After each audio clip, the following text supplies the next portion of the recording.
Λοιπόν, σήμερα θα κάνουμε unboxing ένα gimbal που χρησιμοποιείται σε smartphones. Είναι το Smooth Q. Είναι πολύ τίμιο για την τιμή του. Η χρήση και η λειτουργία του gimbal αυτού είναι όπως και οποιοδήποτε gimbal που χρησιμοποιείται για smartphones, είναι να βοηθήσει στην σταθεροποίηση της λήψης βίντεο που γίνεται από τα smartphone. Τα περισσότερα smartphone τώρα πια, ειδικά τα high-end smartphones, έχουν κάποιο είδος σταθεροποίησης, είτε αυτή είναι μηχανική είτε αυτή είναι ψηφιακή. Λοιπόν, ας δούμε τι έχει μέσα το κουτί.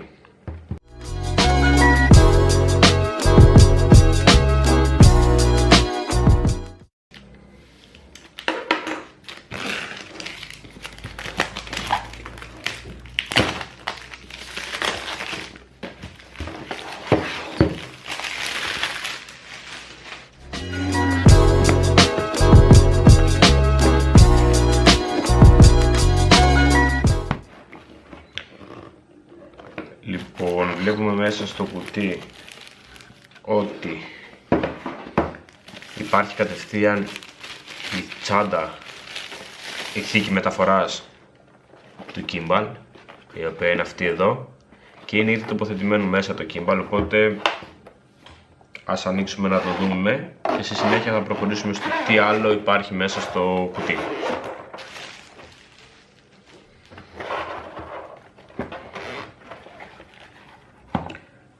Λοιπόν,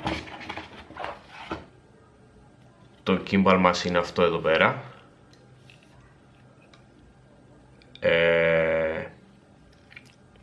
Φαίνεται πολύ καλή κατασκευή.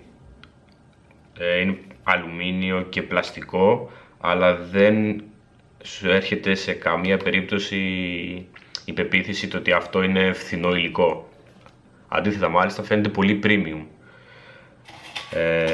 Να δούμε τι περιέχει ακόμα το κουτί μέσα.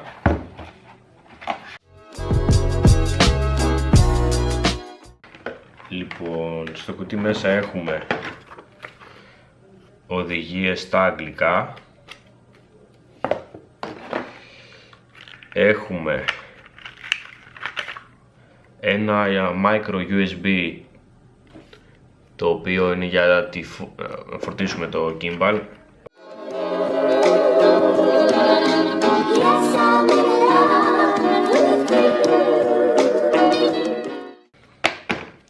Και εδώ απλά είναι ένα, ας πούμε, με mount για να δέσεις τη θικούλα, να το έχεις πάντα μαζί.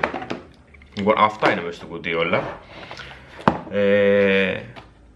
Εάν θέλετε review από το gimbal,